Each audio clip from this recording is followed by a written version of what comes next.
বর্তমান বিশ্বে অনেক গুরুত্বপূর্ণ বিষয়কে চাপিয়ে প্রতিদিনই শীর্ষ আলোচনায় উঠে আসছে গোল্ড। গোল্ড মার্কেটের অস্থিরতা অব্যাহত রয়েছে।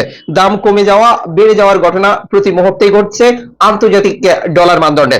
আপনি আজ গোল্ডে বিনিয়োগ করবেন, আপনার প্রিয়জনের জন্য গোল্ড খরিদ করবেন, দেশে টাকা পাঠিয়েছেন, বাংলাদেশের মার্কেটের ধারণা নেবেন, এই ভিডিওটি আপনার জন্য। এই ভিডিওটি আপনি দেখছেন ইউটিউব, টিকটক, ফেসবুক তিনটি মাধ্যম থেকে। আমরা প্রতিদিনই প্রয়োজনীয় ইনফরমেশনটি শেয়ার করছি।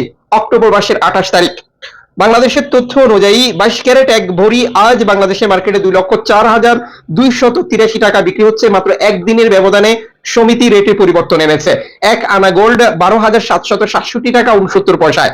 21 ক্যারেট এক ভরি 1,94,999 টাকায়। এক আনা 12,187 টাকা 44 পয়সায়। 18 ক্যারেট এক ভরি 1,67,145 টাকায়।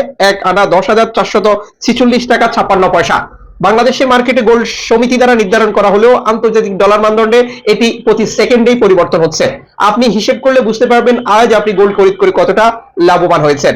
গোল্ড মার্কেটে অস্থিরতা কাজে লাগিয়ে বহু ব্যক্তি প্রতিষ্ঠান সাধারণ মানুষকে ঠকায়। ঠকতে না চাইলে কত ক্যারেটের গোল্ড খরিদ করছেন, মজুরি মূল্য কত নিচ্ছে, কোন দেশে তৈরিকৃত, এই প্রয়োজনীয় বিষয়গুলো আপনার জানা প্রয়োজন। বাংলাদেশের সনাতন পদ্ধতি এবং ডিস্ট্রিক্টে এই গোল্ডের রেটে আরো পরিবর্তন হতে পারে, যা আপনি আপনার প্রিয়জনকে জানিয়ে দেবেন।